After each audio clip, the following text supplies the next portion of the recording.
Hiki ni kikao cha kamati ya usimamizi wa huduma za chanjo nchini ambayo huwa ina wataalamu mbalimbali au wadau mbalimbali.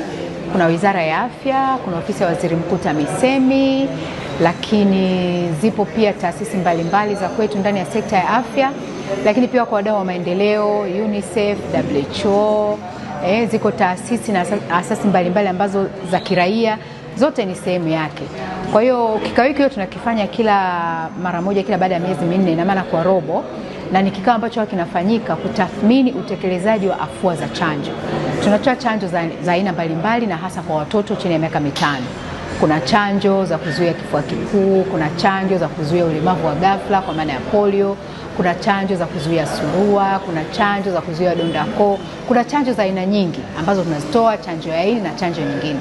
Kwa leo tumekaa kwenye kikao hapa, kwanza kabisa tukapata utekelezaji wa chanjo kwa maana ya utendaji wetu katika mpango wa chanjo, na tumeona katika zile chanjo za msingi ambazo tunazifuatilia zikiwemo za matone na za kuzuia maradhi mbalimbali, tuko vizuri, tuko kwenye 98% na 99%. Kwa ina maana watoto wetu wengi wanachanjwa, lakini bado swali linabaki, wale ambao hatuwapati ni kwa nini?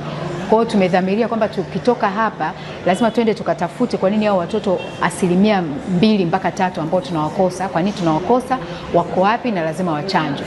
Kwa sababu kama tunavyojua magonjwa haya, mtoto mmoja tu asiyechanja kiwemo kwenye jamii anaweza kawa ni chanzo cha mlipuko na watu wengine wakapata magonjwa ya mlipuko. Lakini pia nichukue nafasi hii kuongea na wananchi na hasa wazazi umuhimu wa chanjo.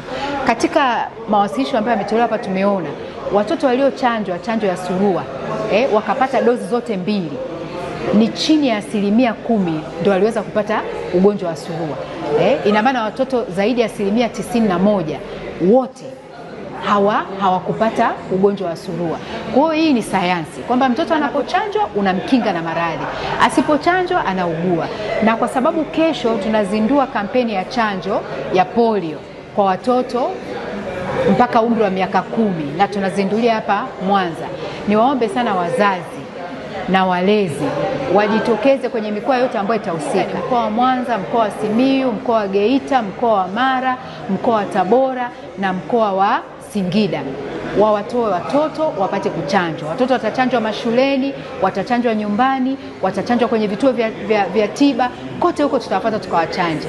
Ni muhimu sana kwa sababu tuna nchi kadhaa ambazo zinatuzunguka sasa hivi tayari kuna ugonjwa wa polio. Kwa kama nchi, kama Wizara ya Afya tumeona kwamba ni muhimu tuwawahi watoto wetu kuwachanja kabla hawajapata ugonjwa wa polio. Na baada ya kumaliza mikoa hii tutakwenda kwenye mikoa inayofuata mingine iliyobakia.